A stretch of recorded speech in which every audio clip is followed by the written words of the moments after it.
Salve Jesus, salve Maria Santíssima. Sejam todos bem-vindos mais uma vez ao programa Mecanismos da Mediunidade. Hoje feriado em São Paulo, aniversário do Estado de São Paulo, dia 25 de janeiro, e mais uma vez nos juntamos aqui nessa casa para poder estudar, para poder entender uma matéria que é tão vasta, né? Uma matéria tão rica de conhecimento e que a gente está apenas caminhando, galgando os primeiros passos. Na semana passada tivemos aqui a grata presença do nosso irmão Júnior e da sua esposa Juliana, conversando com a gente aqui sobre a aproximação do espírito na materialização e na manifestação. Eles conversaram, explicaram bastante como que o espírito faz para poder incorporar numa pessoa. A gente ainda trazia a ideia de que o espírito entra no corpo, né? Não é assim que a gente costuma falar? O espírito está no corpo daquela pessoa. Aquela pessoa está incorporada. E quando a gente fala incorporada, a gente fala tornar corpo. A pessoa está incorporando alguma coisa, ela está vestindo alguma coisa ou se revestindo de algo. Só que é interessante a gente entender que nesses fenômenos existe um contato, uma aproximação entre o ser comunicante e entre o médium.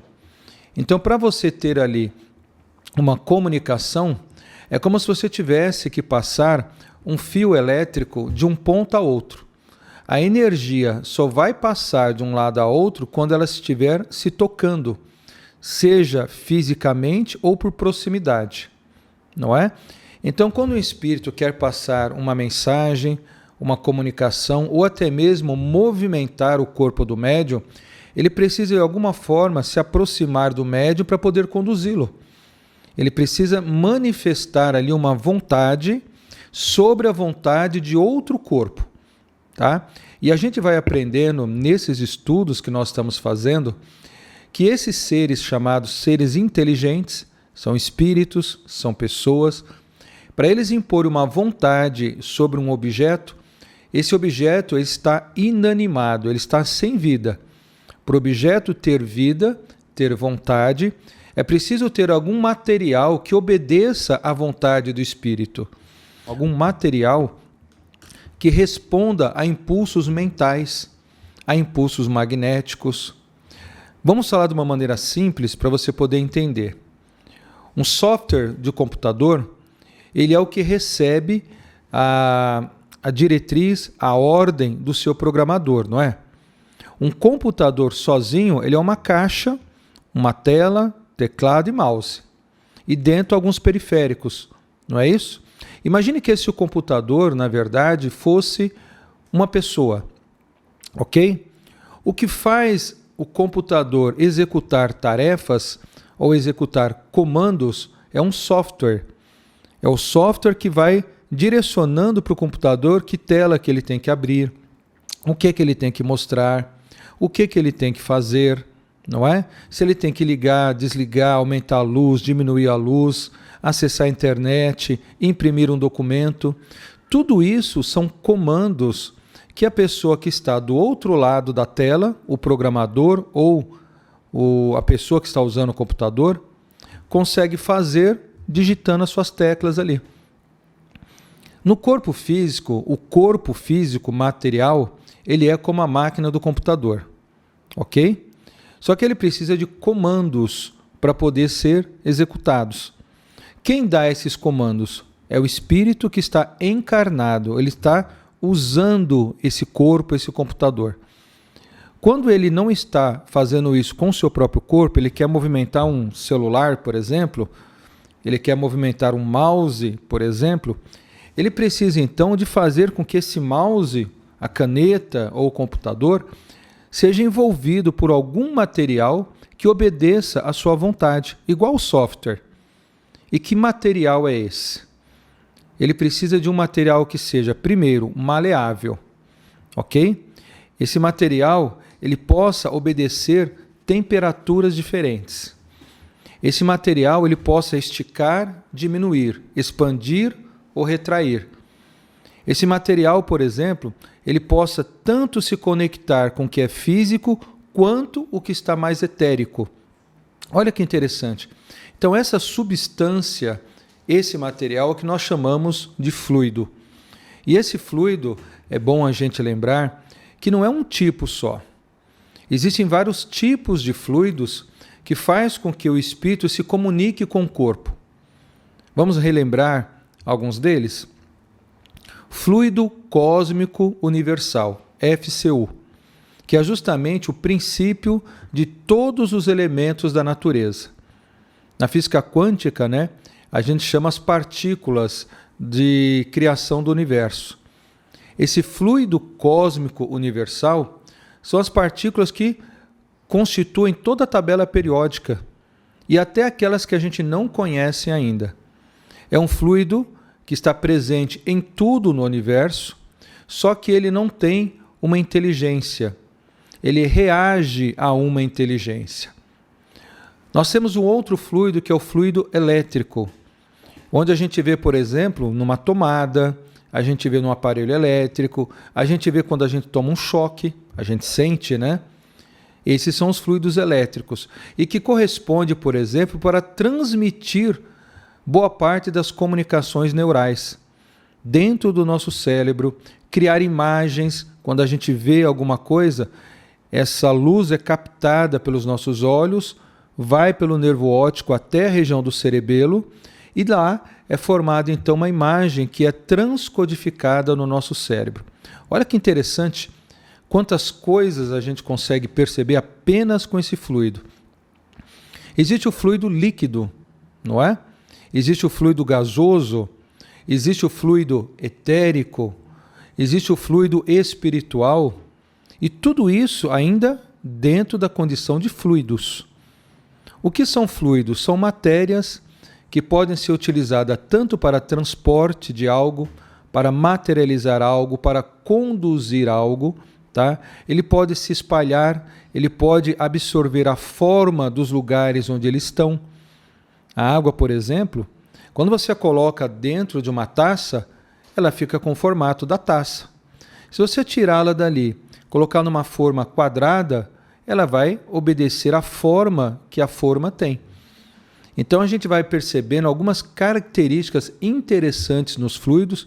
E por que é tão importante a gente estudar fluidos para estudar sobre materialização? Nosso irmão Júnior e a nossa irmã Juliana falaram muito bem no último estudo que foi feito, sobre essa questão da aproximação. E a gente consegue entender agora melhor quando a gente ouvir falar, por exemplo, aquele médium está incorporado, aquele espírito está naquela pessoa, não é? Aquela pessoa, por exemplo, tem ali vários espíritos com ela. Existe uma coisa interessante que acredito que ajuda a gente entender melhor esse assunto. É um livro que se chama Condomínio Espiritual. Você já ouviu falar? Eu acredito que aqui na nossa loja online deva ter. Condomínio Espiritual relata a história de algumas pessoas que estão ali recebendo influência de vários espíritos ao mesmo tempo. Vou explicar. Imagine um condomínio de um prédio, ok? Ou o prédio de um condomínio, melhor dizendo. Imagine um prédio onde tem ali dezenas de apartamentos.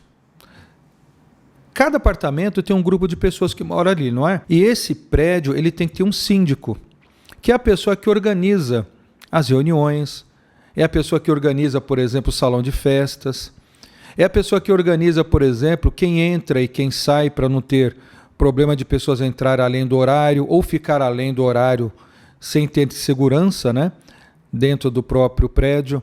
Então esse é o condomínio e esse é o prédio. No caso, quando é um condomínio espiritual, é o caso daquelas pessoas que elas têm um compromisso espiritual com um grupo de espíritos. E esses espíritos estão tão ligados a essa pessoa que quando ela reencarna, ela sofre a influência de todos esses espíritos quase que ao mesmo tempo. Então há casos, por exemplo, quando a gente fala de condomínio espiritual, que a ciência material hoje chama de personalidades múltiplas. É o caso de uma moça, por exemplo, que quando entrevistada por um psicólogo, ela falava o nome dela. Olha, quem é você? Eu sou fulana, meu nome é tal, eu tenho tantos anos, eu tenho isso, eu sofro desse problema de múltiplas personalidades. E como que ocorre? No meio da comunicação, né, o meio do dia, por exemplo, que a moça ali está vivendo, trabalhando, estudando, vem uma outra personalidade, às vezes de uma criança de 4, 5 anos. E quando você conversa com essa personalidade, você não conversa mais com a moça que você conversava. Você conversa realmente com uma criança, com uma outra personalidade, com outro nome, com outro gênio. Então é uma pessoa totalmente diferente. Depois você acha que é só isso, passa um tempo, aparece um homem se comunicando no lugar da moça. E aí você vai ver uns instintos masculinos, você vai perceber o tom de voz diferente, você vai perceber o nome é outro, a personalidade, o gosto, o jeito de agir, de andar, de falar é de uma outra pessoa. E nesse caso que eu estou comentando com vocês, essa pessoa tinha, se eu não me engano, 12 ou 13 personalidades múltiplas. E estudando isso, pelos estudos dos espíritos, descobre-se que são espíritos que reencarnam compromissados uns com os outros, que eles não conseguem se separar. Por quê? Porque eles precisam de ficar um tempo juntos para aprender uns com os outros e ajudar uns aos outros. No caso desses espíritos, como é que a gente sabe quem é que vai se manifestar? Quando se manifesta a menina, quando se manifesta o homem, quando se manifesta a outra jovem? Existe um espírito entre eles que é o coordenador, como se fosse o síndico. Lembra que eu falei do nome? Condomínio espiritual. E esse chamado, entre aspas, síndico, é como ele organiza quem é que vai se manifestar. Olha, primeiro vai você, viu? Depois, quando tivermos oportunidade, vai aquele ali. O terceiro será aquela ali. E aí ele meio que controla quem é que vai falar e quando. E é interessante que quando você entrevista, numa reunião mediúnica ou numa sessão qualquer, esses espíritos, e você pergunta para eles, como é que vocês vivem? O que é o corpo dela para você? Olha que interessante o depoimento dos espíritos. Eles dizem que os olhos da moça servem para eles como uma janela para enxergar o mundo em que nós estamos. É como se eles vivessem dentro de um quarto e a única luz que eles conseguem enxergar fora desse quarto é visto quando eles olham através dos olhos daquela moça, quando eles estão incorporados, ou seja, manifestando. Então é a maneira como eles interagem com o mundo físico que nós estamos aqui. E isso há vários relatos dentro da pesquisa espírita e dentro dos estudos científicos da parapsicologia desses tipos de manifestações. Agora, se você não tiver entendimento espiritual, discernimento espiritual, conhecimento sobre esse assunto, eu acredito que fica muito mais difícil de você ajudar uma pessoa assim, né? Porque você vai intitulá-la como esquizofrênica, uma pessoa com distúrbios psiquiátricos, distúrbios de personalidades. E se você olhar, não está errado. Porém, na verdade, o distúrbio ele é um efeito, ele não é a causa. A causa está muito mais antes, justamente nas situações que esses espíritos viveram no passado e que quando você vai pesquisando, conversando, indagando, as informações aos poucos vão chegando. Uma coisa que as pessoas às vezes não sabem é que o espírito, nesse caso do condomínio espiritual, quando ele está ali preso, né, naquela situação, ele não tem total lembrança do porquê que ele está ali. Ele não consegue ter todas as informações para poder entender com clareza por que ele está preso àquela pessoa encarnada. As informações das suas memórias também sofrem um certo problema de esquecimento, tá? De desmemorização. E a memória só é reconstituída com o passar do tempo através desses trabalhos, onde ali a gente faz um trabalho quase que terapêutico, de você ter que conversar muito bem com esses espíritos. Geralmente tem que ser uma pessoa muito bem capacitada para fazer isso, não só para o conhecimento de psicanálise ou de psicologia, mas também de bagagem de conhecimento espiritual, para poder indagar e entender aquela pessoa que está do outro lado, que é um ser humano igual a você, só que está sofrendo diversos tipos de problemas psíquicos, por isso se juntou naquela situação. Deu para entender um pouquinho mais ou menos isso? E eu quis citar esse assunto, porque a gente fala muito de incorporação, de aproximação, e às vezes você vê uma pessoa numa casa espírita, numa igreja evangélica, numa tenda de umbanda ou de candomblé, ou até mesmo dentro de uma casa mesmo. Às vezes acontece uma manifestação na casa da pessoa, ou com uma criança, ou com um adulto, ou com qualquer outra pessoa, e se você não tiver esses entendimentos, fica um pouco mais difícil de você poder ajudar aquelas pessoas. Tá bom? Vamos dar continuidade à nossa leitura então? Tudo bem? Boa noite a você que nos acompanha com todo carinho, com toda alegria, com toda gratidão, você que gosta de estudar, não é? Você que gosta de aprender e que junto conosco vai formando esse conhecimento que eu disse para vocês no começo, é muito mais amplo do que a gente pode imaginar. Ok? Nós estamos lendo aqui o livro dos médiuns, estamos dando sequência ao item 77. Para mim aqui está marcado página 51. Para algumas pessoas pode estar página 50, 52, depende da edição do livro, tá? A edição que a gente está lendo aqui, ela está na página 51, ok? Então estamos no item 77. Acompanhe comigo. Diz assim, ó. Quando, pois, um objeto é movido, erguido ou atirado no ar, o espírito não o pegou. Olha que interessante. Você viu uma caneta voando, você viu um lápis, um copo, uma pedra. O espírito não pegou com a própria mão aquele objeto e lançou como a gente faz aqui na Terra. Olha que interessante. Ele não ergueu e nem atirou como nós o fazemos com as mãos. Ele o saturou, por assim dizer, com o seu fluido, combinado com o do médium. O objeto assim, momentaneamente vivificado, age como um ser vivo, com a diferença de não ter vontade própria e obedecer ao impulso da vontade do espírito.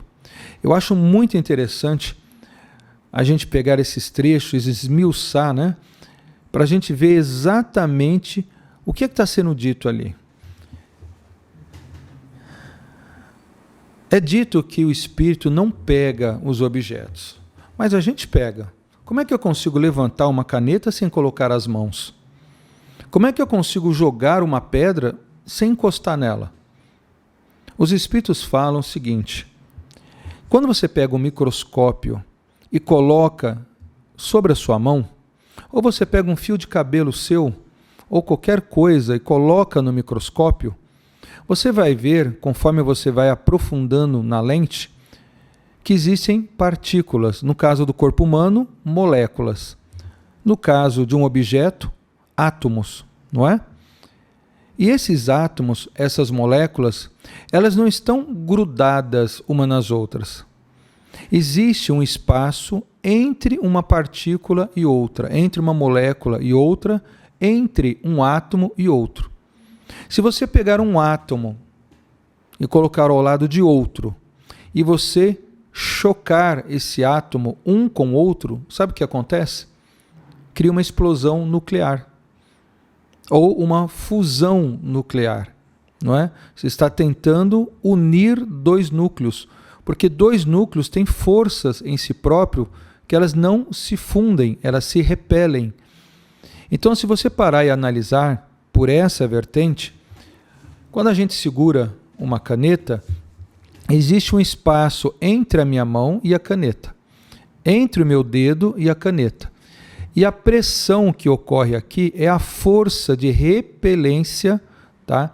Eu estou repelindo esse objeto. Isso é muito interessante porque tira da nossa mente essa ideia de encostar. Eu não encosto como eu acho visivelmente que acontece, tá? Quando ele fala aqui que satura um objeto, o que ele faz? Essa caneta, se você olhar, ela é dura, não é? Só que entre esses espaços que eu falei para você, é possível eu inserir ainda fluidos aqui dentro. Eu não sei se vocês já viram uma experiência de um cientista, de um professor, que ele chega na sala de aula, ele mostra para os alunos o que é ocupar espaço. Então o que ele faz? Ele pega um copo, coloca na mesa e fala o seguinte: esse copo está cheio ou está vazio? Como não tem nada dentro do copo, todo mundo fala, está vazio. E aí ele pega um monte de pedras grandes e vai colocando dentro do copo. E aí ele fala, e agora, esse copo está cheio ou está vazio? Aí todo mundo fala, está cheio. Ele abre a bolsa e dentro da bolsa ele tira lá granitos, né, menorzinhos ainda, e vai jogando dentro do copo, e isso vai preenchendo os espaços vazios do copo. E ele fala, e agora? O copo está cheio ou está vazio? Aí todo mundo, agora está cheio. Aí ele tira de dentro da bolsa areia, joga dentro do copo e percebe que o copo preenche mais um pouco. Mas já não estava cheio? Ele conseguiu colocar mais coisas ainda nos espaços vazios que restavam. E conforme ele faz isso, o copo visivelmente torna-se cheio. E ele pergunta, está cheio ou está vazio? Como já era a quarta vez, né, que ele fazia a pergunta, alguns alunos já não responderam, já ficaram na dúvida. Já não sei mais se está cheio ou se está vazio, né? Aí no final ele pega água e joga dentro do copo, dentro de um copo que tinha areia, granito e pedra. E a água também adentra dentro do copo e preenche outros espaços vazios. Com esse exemplo dá para a gente entender bastante essa questão que eu falei da caneta. Quando ele fala que satura um objeto de fluidos, ele está saturando os espaços vazios que nós não estamos vendo, mas que estão aqui. E conforme o fluido, o ectoplasma, ele vai entrando nesses espaços e preenchendo esses espaços, ele consegue ser manipulado pelo espírito.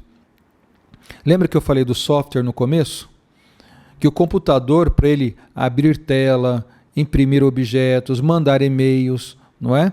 Acessar sites, YouTube, ele não precisa de comandos? Ele não se utiliza de alguns comandos para poder fazer isso? Então, quando a caneta está saturada desses fluidos, o espírito começa a empregar a vontade dele na caneta.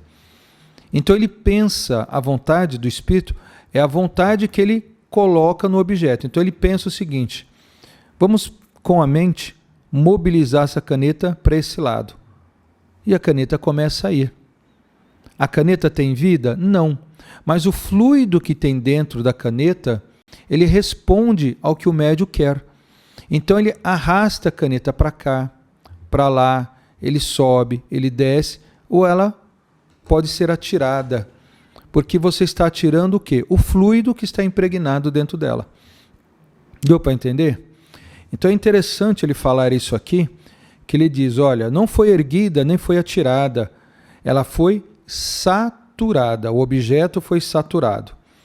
E como o médium, ele consegue empregar, ou impregnar, a palavra melhor é impregnar a vontade dele no ectoplasma.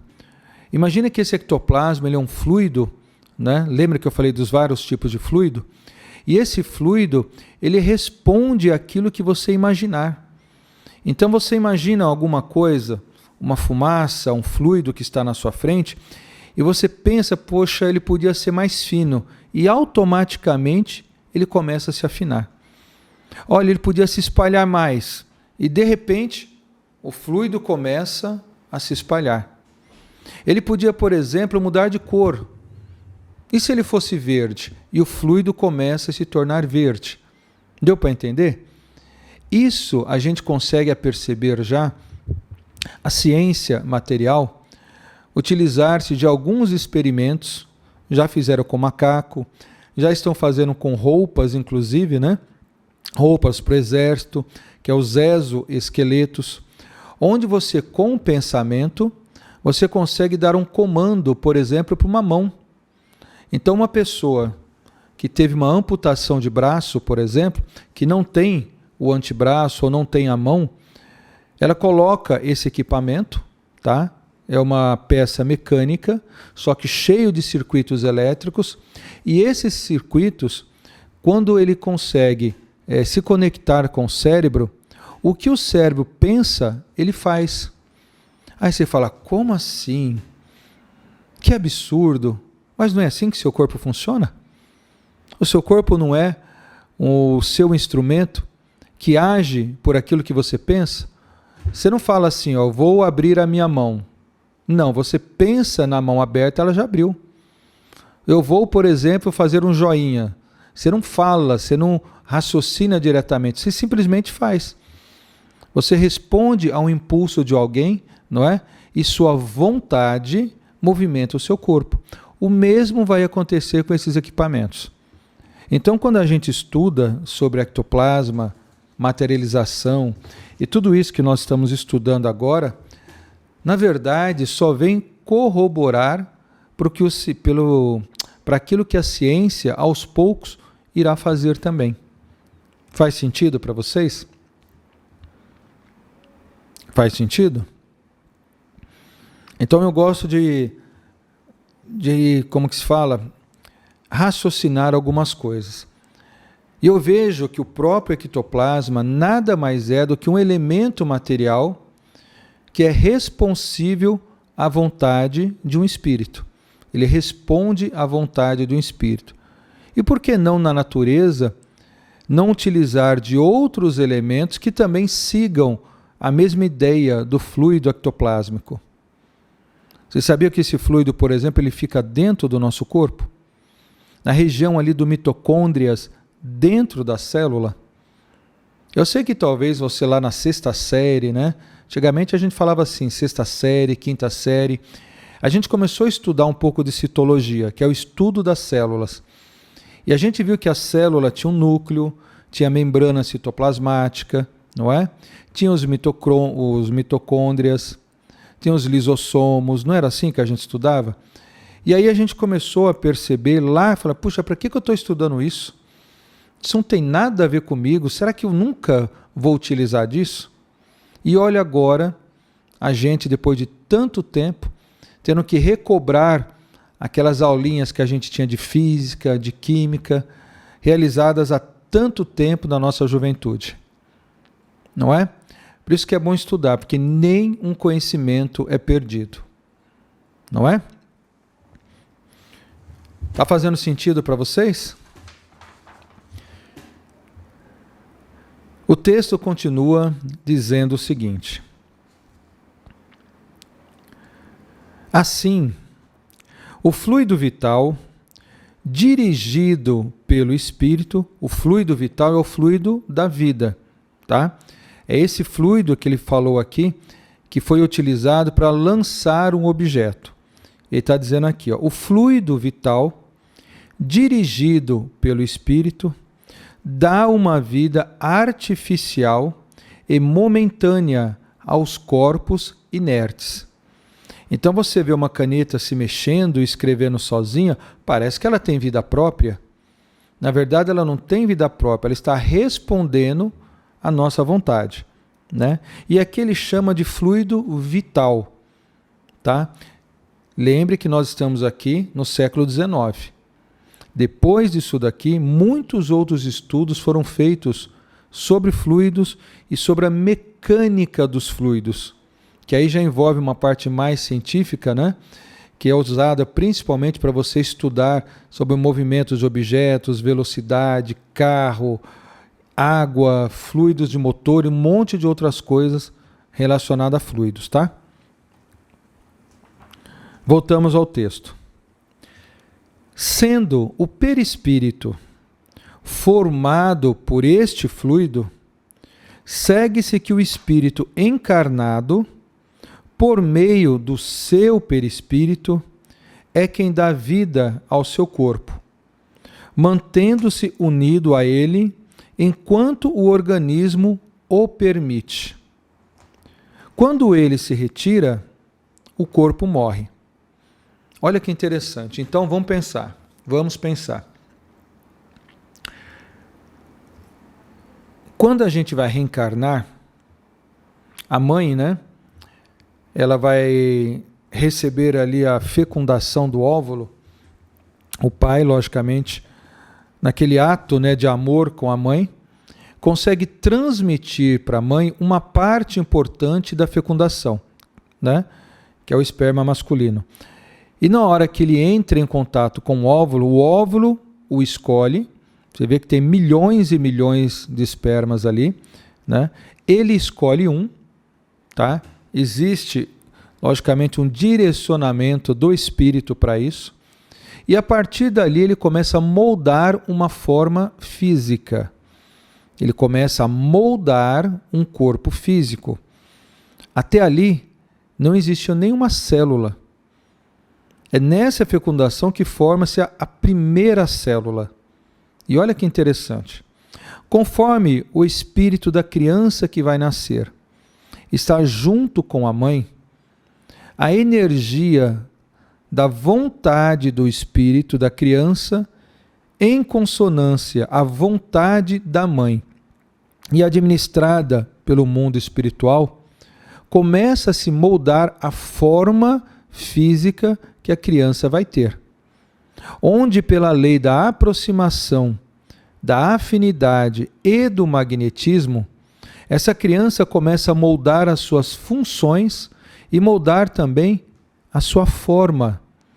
É onde ela começa a ter o olhinho mais parecido com o do pai, mais parecido com o da mãe, não é? É a hora que, pela afinidade, um vai transferindo para o outro as suas características. Olha que interessante. A ciência diz que isso vem do DNA, não é? Isso é pelo DNA. O DNA traz registros numa memória que ele guarda dentro dele genética, e quando é transferido para um outro ser, esse outro ser absorve essa memória genética. Ok, faz sentido? Faz muito sentido. Mas como é que você explica, por exemplo, uma criança que é adotada, que não nasceu biologicamente daquele pai e nem daquela mãe, com o passar do tempo, ela ter a feição física parecida com a mãe ou parecida com o pai? Não teve ali a transferência genética, correto? Mas esteve ali, teve a aproximação. E quando você se aproxima de uma pessoa e convive muito tempo com essa pessoa, você começa também a moldar a sua forma física, porque quem molda o corpo físico é o perispírito. O perispírito, ele emana a sua vontade e a sua força. E quando tem alguém ao lado, essa pessoa ao lado também se assemelha a essa energia e molda também as suas características. Presta atenção que um casal, depois de muito tempo, eles se tornam parecidos. Você olha assim e fala, poxa, aquela pessoa ali está parecida com o marido dela ou com a esposa dela. Mesmo que fisicamente eles sejam bem diferentes, você sempre vai olhar e vai perceber traços que são muito próximos uns dos outros. Tá? E isso é interessante a gente entender dentro dessas leis físicas e espirituais, tá? Então, quando o espírito ele se desassocia do corpo, ele retira os fluidos que sustentam esse corpo, o que acontece então? O corpo morre, não é? O corpo perde a sua força, a sua vitalidade, ele deixa de se mover e ele vai simplesmente se desestruturando.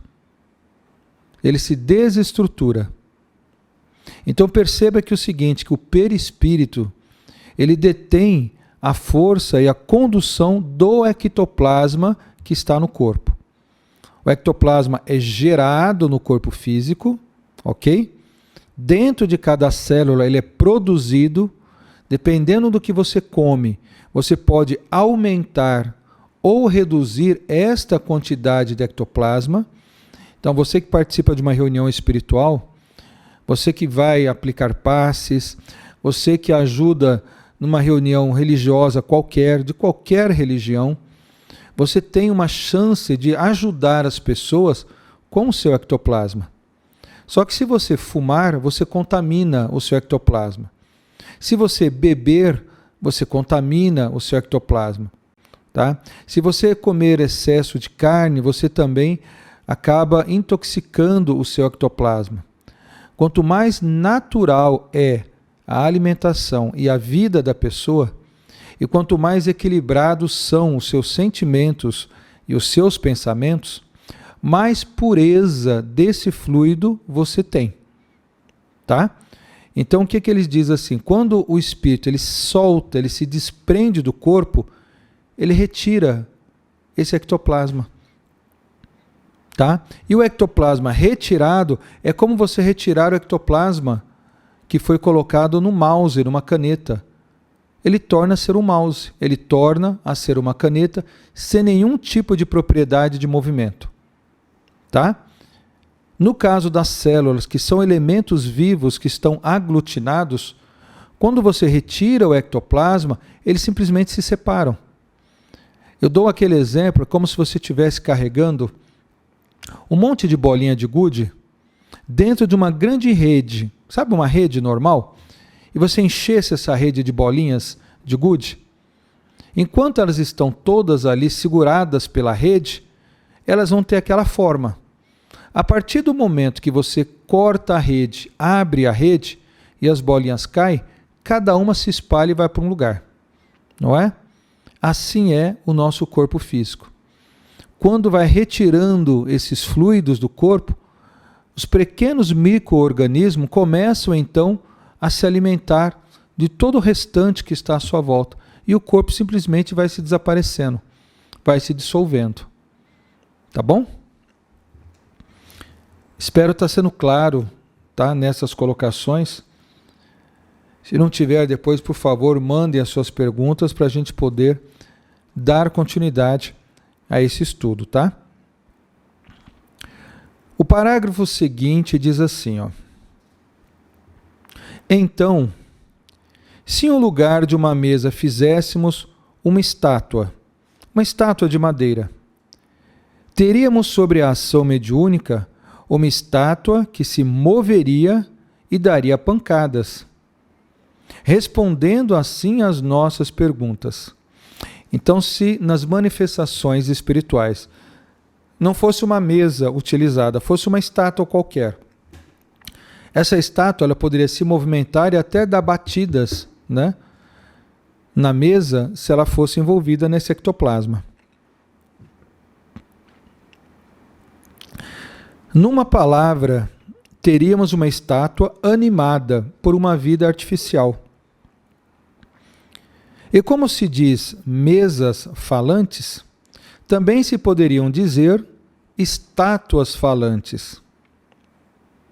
Quanta luz lança essa teoria sobre uma infinidade de fenômenos até agora inexplicáveis. Quantas alegorias e efeitos misteriosos vem explicar agora, não é? Então o que ele está dizendo aqui? Durante muitos séculos via-se objetos luminosos, objetos sendo lançados, batidas em janelas, em portas, materializações a espíritos que mostravam-se diante das pessoas e ninguém entendia o que era. O que você via? Eu vi ali a imagem do fulano que já tinha morrido. É uma assombração. O que é assombração? É algo que vem trazer a sombra de alguém. Não é alguém exatamente. É apenas a sombra. Como você olha uma pessoa e quando está sol, você não vê a sombra dela no chão? Você não consegue ter nitidez da pessoa, mas você vê uma silhueta, um formato, e aí você sabe por aquela silhueta que é aquela pessoa. A assombração vem justamente disso, de você ver sombras, ou seja, imagens próximas de alguém, muitas vezes não nítidas, e que nos apavoram. Elas nos assombram, elas vêm se mostrar para nós e a gente tem medo delas. Só que quando você começou a estudar sobre os fenômenos, você entendeu que eram as sombras. Você entendeu muitas vezes que eram as luzes que provocavam as sombras. Você começou a perceber que aquelas sombras, elas não tinham vida própria sozinhas se não tivesse alguém que, no caso, manifestasse aquela sombra. Não é?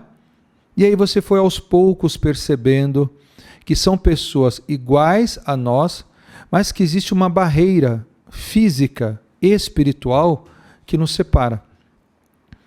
Quando você começa a estudar sobre isso, você começa a perceber que os espíritos, eles não têm total liberdade de influenciar o mundo físico. Eles não podem fazer tudo o que eles querem. Existe uma barreira de dimensão ali. E da mesma forma que nós podemos influenciar o mundo espiritual, nós não temos liberdade também de fazer ele se modificar a nosso bel prazer. Nós influenciamos, mas nós não podemos modificá-los segundo totalmente aquilo que nós queremos. Ok? Vamos dar um exemplo dessa questão de fluidos que eu acho que é interessante. Estava conversando com uma pessoa aqui agora há pouco e a gente estava falando dessa questão dos fluidos, da materialização, e as pessoas sempre querem ter uma ideia, como é que um espírito se materializa? Como é que faz uma fumaça tornar-se uma pessoa e por que fica parecendo um tecido? Vocês já viram as imagens, por exemplo, das materializações de Peixotinho, de William Crookes, de alguns relatos de Ernesto Bozano, de, por exemplo, o próprio Chico Xavier, não é? Aí você vê aquela imagem, muitas vezes um rosto, né, envolto, parecendo num pano branco, uma toalha branca, um lençol branco. Aí você fala, mas isso é estranho. Por que tem que ser um pano? Será que é um pano? Vamos entender agora um pouquinho sobre esse princípio da materialização dos espíritos. Olha que interessante. Eu vou fazer aqui uma analogia que eu acredito que vai ajudar a gente entender melhor como isso funciona aqui no mundo físico. Quem já viu, por exemplo, uma máquina de fazer algodão doce? Vocês já viram? Antigamente tinha uns parquinhos, tinha bastante máquina de fazer algodão doce. Hoje, às vezes, a gente vê num shopping, né? Parece uma bacia grande, né? Um recipiente grande. No centro tem ali uma roldana e dentro dessa roldana açúcar, que as pessoas colocam açúcar cristal. Em volta dessa roldana tem um monte de buraquinho. Conforme a roldana vai girando rapidamente e há calor embaixo, né? Ela vai pegando aquele cristal e vai deixando ele cada vez menor.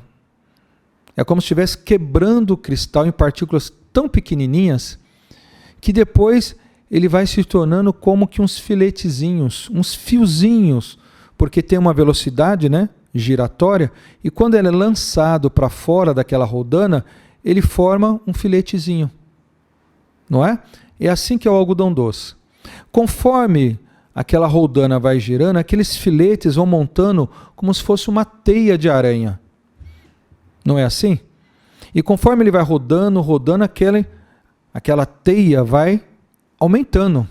Aí vem, por exemplo, o dono, né, da máquina, pega um palitinho e coloca dentro e vai girando, vai enrolando.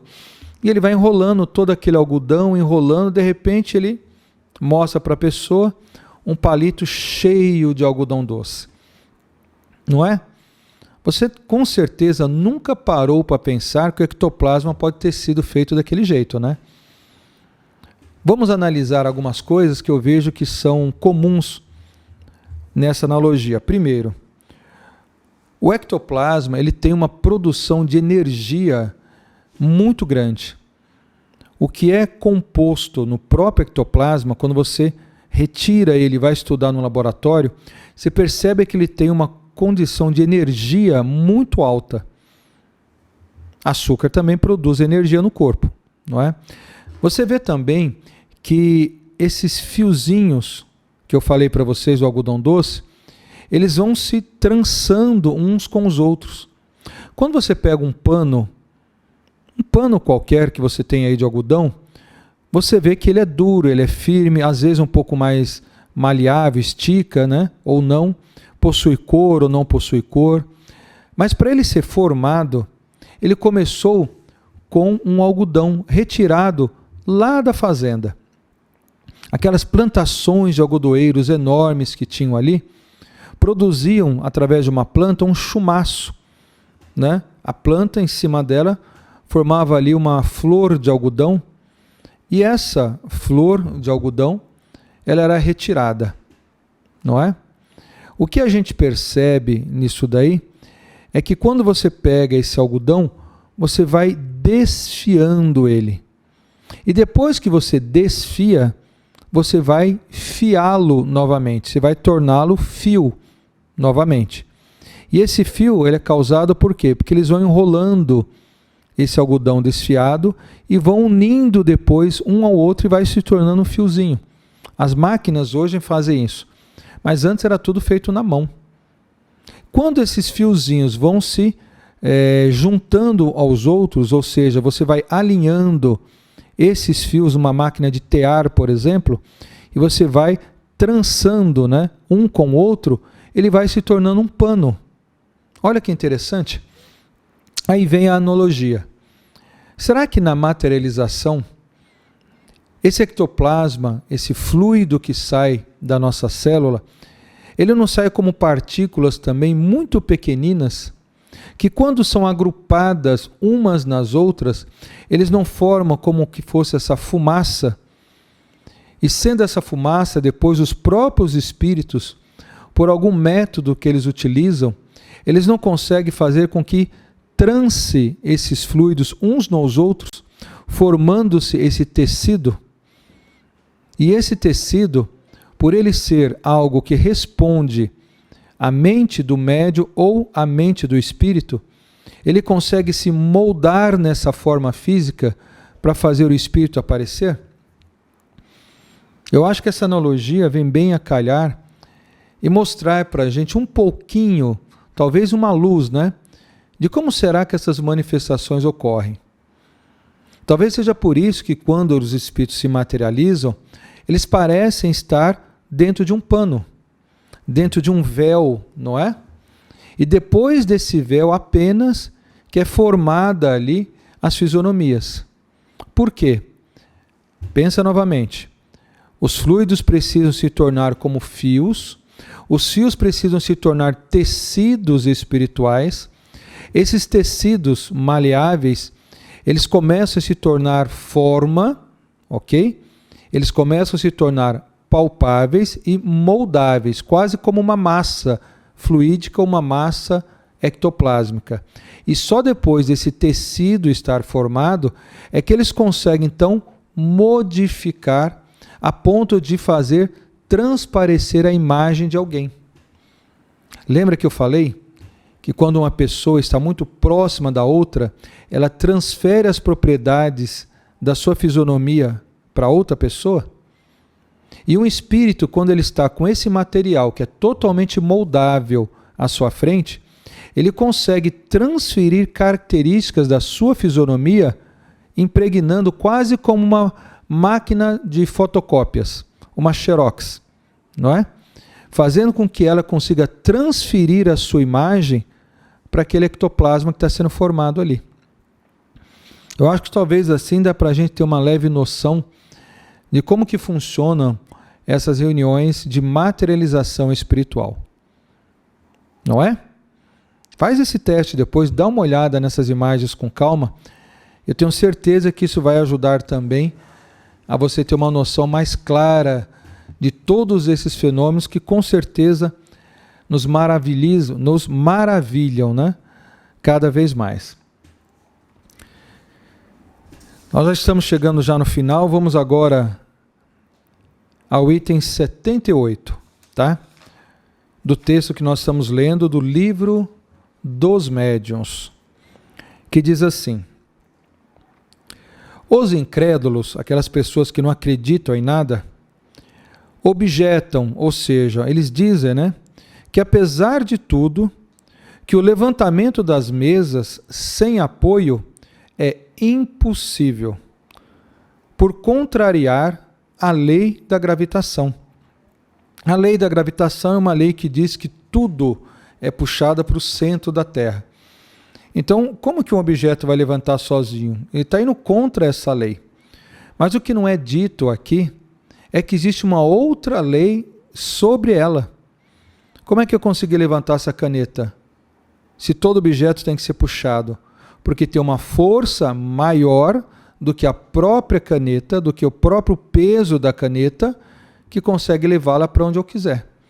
Então essa força, no caso, que a gente fala que é o fluido ectoplásmico, ele pode tanto ser mais forte a ponto de levantar o objeto, como também de isolar a força gravitacional.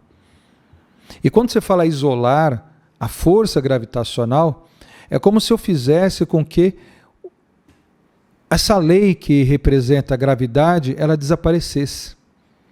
Vamos pensar um pouquinho na questão do ímã. O ímã, quando você coloca um ímã perto de um ferro, ele puxa o ferro para ele. O ferro não tem o magnetismo. Quem tem é a pedra de ímã. Se eu isolar o ímã, um plástico, qualquer coisa sobre ele, eu elimino a força que ele vai ter sobre o prego, sobre o ferro. Não é? O prego ou o ferro não vai mais ser atraído pelo ímã. Eu isolei o ímã. Eu não precisei fazer nada com prego nem com ferro. Então, pela mesma ideia, se o espírito colocar uma força de puxar a caneta, que for maior do que o peso da caneta, a lei da gravidade desaparece. Ou eu posso isolar, ok? O espaço onde a caneta estaria, tá? Então, se ela ficar, por exemplo, nesse espaço aqui, vamos supor que eu colocasse 1 metro em volta, eu isolasse a força da gravidade. A caneta simplesmente flutuaria. Ok? Então ele diz assim, ó, que essa lei, os incrédulos acham que é impossível.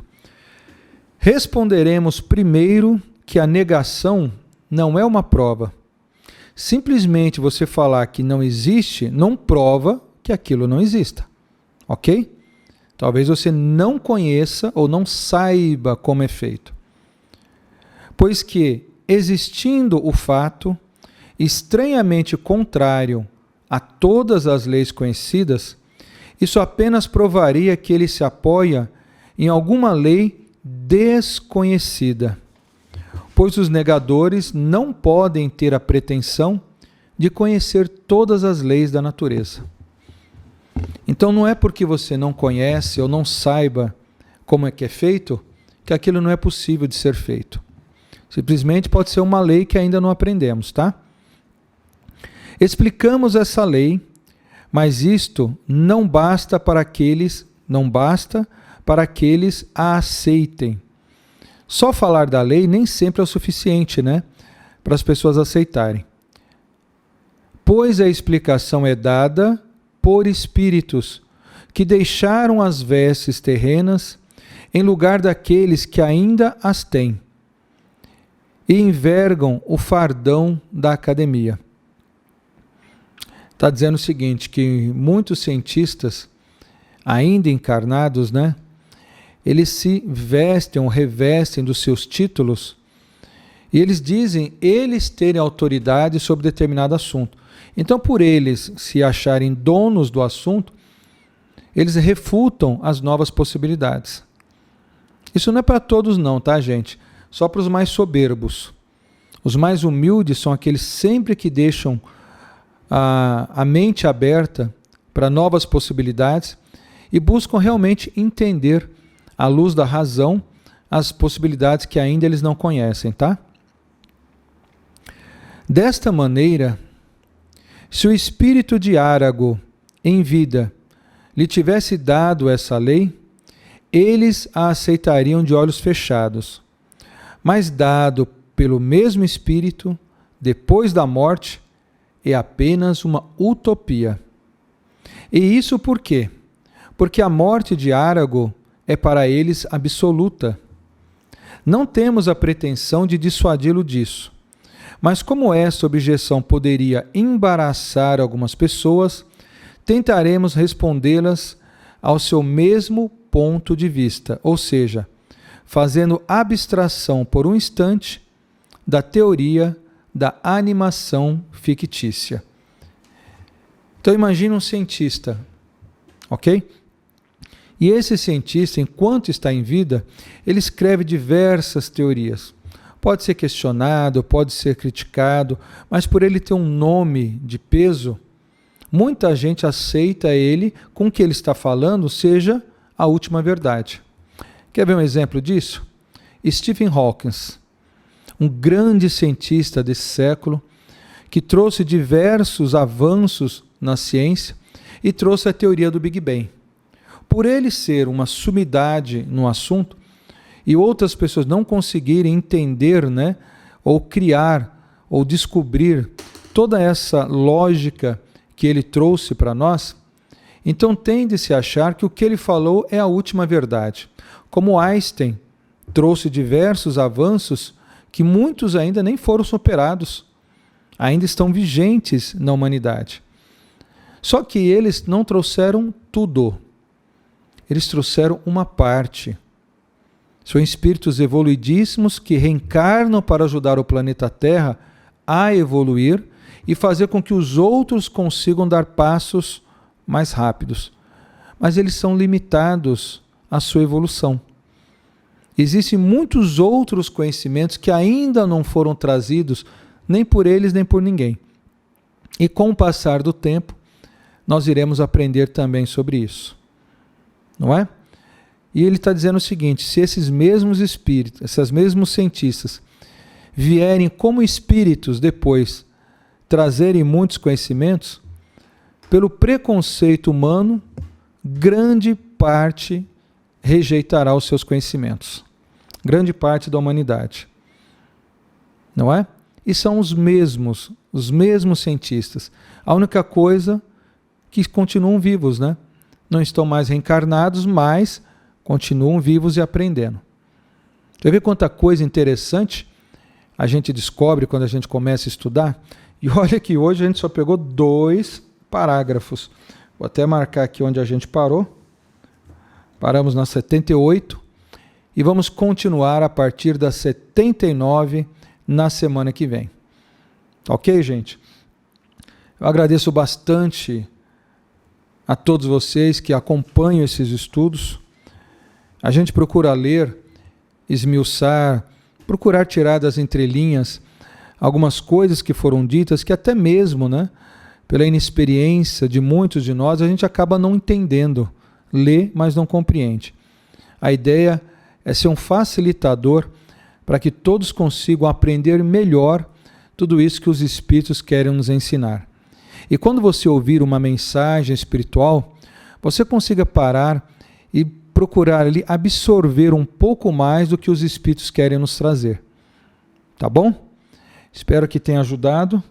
Semana que vem, nosso irmão Júnior estará aqui de novo conosco e a gente vai dar continuidade a esses estudos. Ok? Ajudem a Casa de Maria, ajudem a realizar esse sonho de ter uma sede própria, um espaço para atender mais pessoas e ajudar a gente a levar esse conhecimento para mais e mais pessoas também. Tá bom? Que a paz de Deus, do Cristo e de Maria Santíssima esteja agora e sempre em nossos corações. Salve Jesus, salve Maria Santíssima e continue assistindo também nosso irmão Gilberto Rissato às 9 horas aqui no YouTube. Fique em paz e até o próximo programa.